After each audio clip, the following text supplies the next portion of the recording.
weekend coming up at 5:15. All right, thank you, Marla. 5:01 is the time. The group in charge of putting together a plan to give food trucks a future here in Horry County, they're meeting this morning, and it's their last chance to make recommendations on an ordinance before it goes back to County Council for a vote. Our own Katrina Helmer joins us here in the studio with a look at what could go down today. Katrina, the last time this happened, the decision to turn down food trucks came as a bit of a surprise, didn't it? It did, but I'm told by Lisa Borsier, the county spokesperson, that this time council members are very positive about getting a food truck ordinance passed. So at today's Infrastructure and Regulation Committee meeting, they're going to be going through some nitpicky details before passing it on to council for a second go-round. There was a workshop last week about food trucks to bring everyone on council up to speed on where the issue left off. They've been discussing amending the ordinance from 2010, which only covers food carts, for over a year now, to make sure it would cover a pilot program of food trucks and ice cream trucks. So I'm told that now council's wanting everyone to start from scratch with the recommendations that were made from a special committee that was formed last year.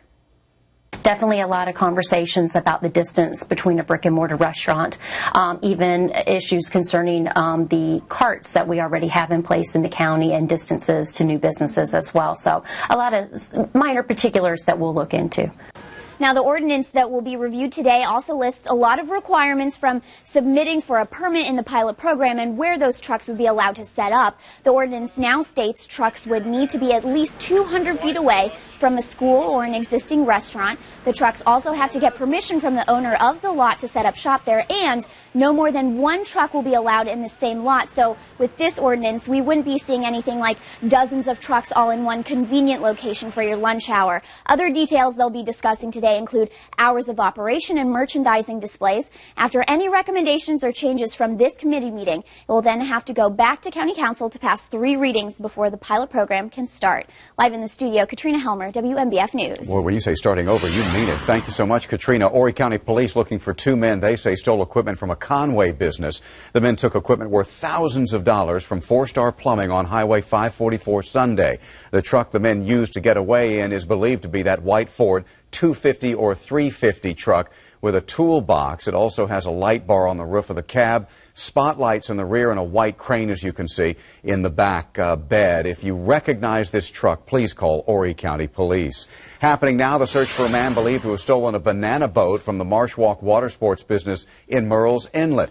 The owner noticed equipment missing Tuesday. She believes the man caught on this security video pulled up on the dock with his boat, took the deflated watercraft, and then took off. The Georgetown County Sheriff's Office trying to enhance that video to get a more clear picture of the man's face and maybe an ID number off of that boat. The owner has also posted this video and pictures online to help track this guy down. Wow, people are bold. Well, a 52-year-old Conway man has been ordered to pay more than $3,000 to the Horry County Animal Care Center and clean up his home in the next 30 days. Last week, police took 37 dogs and 2 birds from Eduardo Chaviano's home and took them to the Animal Care Center. Officers say the animals were living in horrible conditions. Chaviano appeared before a magistrate judge yesterday on a charge of improper care and treatment of animals. If the judge's orders aren't met, he faces up to 30 days in jail and/or additional fines. A traffic alert we want to let you know about. SCDOT has some ways for you to get around construction on the Great Peedy River Bridge. Right now, crews have closed a northbound lane while they repair a 30-foot section of the bridge.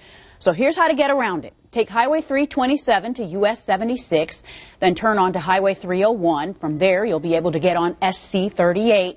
That will get you past all the traffic and drop you off at exit 180, where you'll be able to jump onto I-95. Brittany, of course, will have any issues you need to know about today on the roads coming up at 5:30. New details as we are now getting the name and mugshot of a man accused of a deadly shooting. Police in Arizona say 41-year-old Ryan Garreau shot and killed 1 man and injured 5 others. Police say the shooting spree included a carjacking, home invasion, and robbery attempt. Officers used a stun gun finally to arrest him. He was taken to a local hospital where detectives began questioning him. New video this morning shows the arrest of a student who bystanders say police beat. It happened near the University of Virginia. Now, officers say they were called to question 20-year-old Martise Johnson after he was denied entry into a bar. You can hear in the background there bystanders yelling. This after Johnson was thrown to the ground, his head bleeding. Johnson showed up at a rally last night held to support him. We're all part of one community. and we deserve to respect each other, especially in times like this. Johnson was arrested for obstruction of justice and for being drunk in public. He's expected in court next week.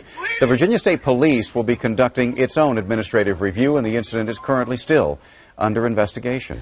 First Lady Michelle Obama and U.S. Ambassador to Japan Caroline Kennedy offered their condolences to the families of victims of the attack in Tunisia. 20 people were killed, 3 others were injured in the militant attack at a museum. Mrs. Kennedy was speaking at the event in Tokyo, where Japan and the U.S. announced a partnership to improve education for young girls. The First Lady, who was also there, spoke about the victims of that attack. Our hearts go out to the loved ones of those who were lost here in Japan and around the world. They are very much in our thoughts and prayers. This was the deadliest attack on civilians in the North African country in 13 years.